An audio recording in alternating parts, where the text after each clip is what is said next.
امام حنیفہ بہت ذہین تھے خدا کی قسم.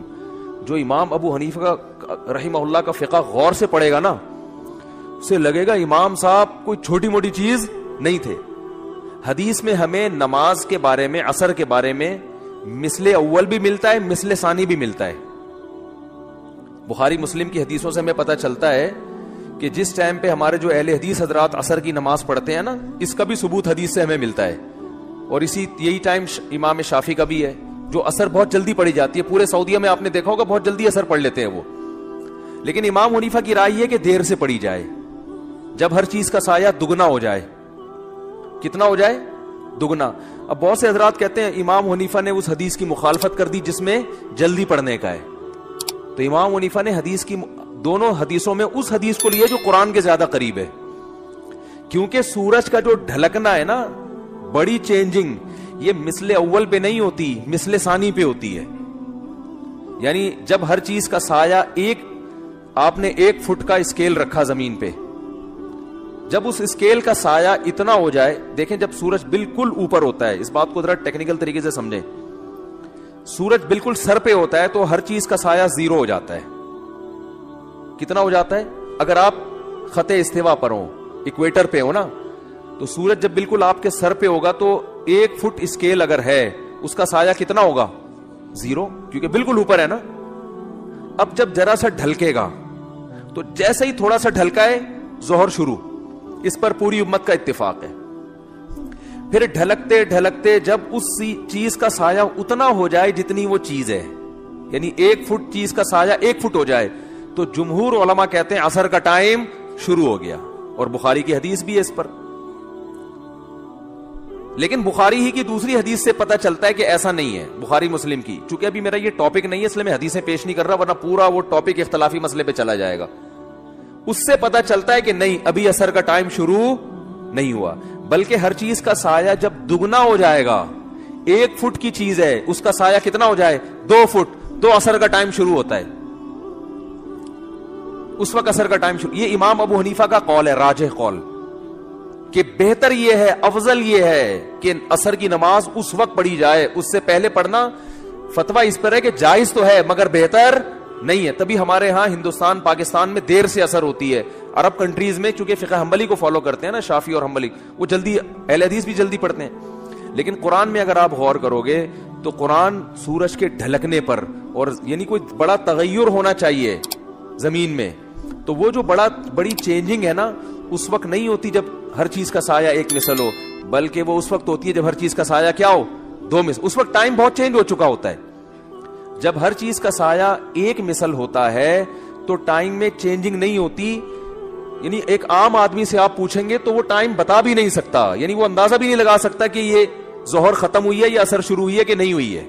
جبکہ جو عصر, جب سورج میں تپش بالکل کم ہو جاتی ہے سورج کی, اس وقت کائنات میں بڑی تبدیلی ہو چکی ہوتی ہے. تو امام صاحب کی دلیل یہ ہے کہ اس کائنات میں جب بڑی چینجنگ ہوگی سورج کی حرکت کی وجہ سے, تو نماز کا ٹائم, کسی نہ کسی نماز کا ٹائم آ رہا ہوگا. تو وہ چینجنگ مثل اول پہ نہیں ہوتی بلکہ مثل ثانی پہ ہوتی ہے. اور ایک اور بھی حدیث ہے امام حنیفہ کی دلیل, بخاری مسلم کی بات چل پڑی ہے, لوگ کیونکہ کلپ بنا کے مارکیٹ میں چلا دیتے ہیں نا, پھر ادھوری دلیل آتی ہے.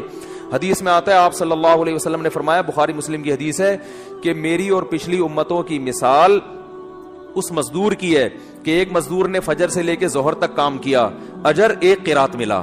ایک نے ظہر سے لے کے عصر تک کام کیا, اجر 1 قرات ملا. اور ایک نے عصر سے لے کے مغرب تک کام کیا, اجر 2 قرات ملا.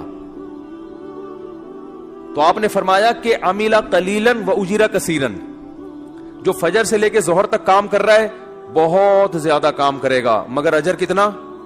1 قرات.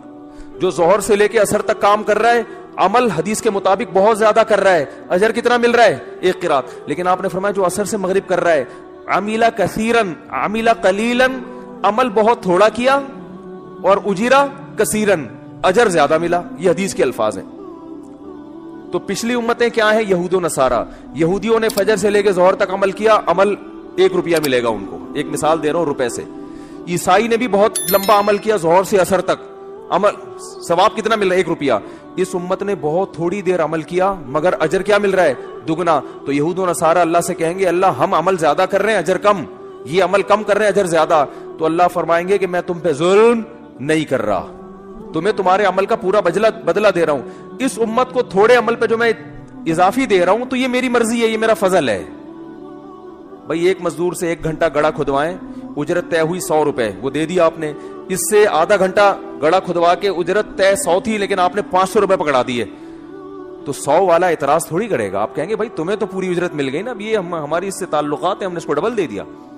تو یہ مثال فٹ بیٹھ ہی نہیں سکتی کہ اگر ہم عصر کو مثل اول پہ پڑھیں گے, کیونکہ پھر ظہر اور عصر کا جو فاصلہ ہے وہ اور عصر اور مغرب کا فاصلہ تقریباً برابر ہو جائیں گے. نہیں آ رہی بات سمجھ میں؟ اس سے پتہ چلتا ہے عصر اور مغرب کا فاصلہ کم ہے اور ظہر اور عصر کا زیادہ ہے. تو یہ حنفیہ جو امام ابو حنیفہ جو ٹائم بتاتے ہیں نا عصر کا, اس ٹائم پر تو یہ مثال فٹ بیٹھتی ہے. اور جو جمہور کا مسلک ہے کہ جلدی پڑھنا, اگر اس میں عصر کو اصل وقت مانا جائے تو اس پہ یہ مثال فٹ بیٹھتی نہیں ہے, کیونکہ اس میں ظہر عصر اور عصر مغرب کا فاصلہ تقریباً برابر ہو جائے گا, یہ مثال ہی نہیں منطبق ہوتی. تو اس لیے 1-2 حدیثیں سن کے مجتہدین سے بدگمان مت ہوا کرو اور فنڈر بننے کی کوشش مت کیا کرو کہ حدیث بھی پیش کی, حدیث نمبر بھی پیش کر دیا, حوالہ بھی پیش کر دیا, اب کیا رہ گیا سوائے اندھی تقلید کے. بھائی اندھی تقلید نہیں ہے, یہ تقلید علی وجہ البصیرہ ہے. جس امام کو ہم فالو کر رہے ہیں نا, وہ چھوٹا موٹا امام نہیں ہے, وہ بہت ذہین ہے, اور وہ سب سے پہلے قرآن کو فوکس کرتے ہیں. اور قرآن سے بھی پتہ چلتا ہے کہ سورج کے ڈھلکنے میں جو اوقات میں بڑی تبدیلی آنی چاہیے, بڑی تبدیلی مثل اول پہ نہیں ہوتی بلکہ مثل ثانی پہ ہوتی ہے. دیکھو نا,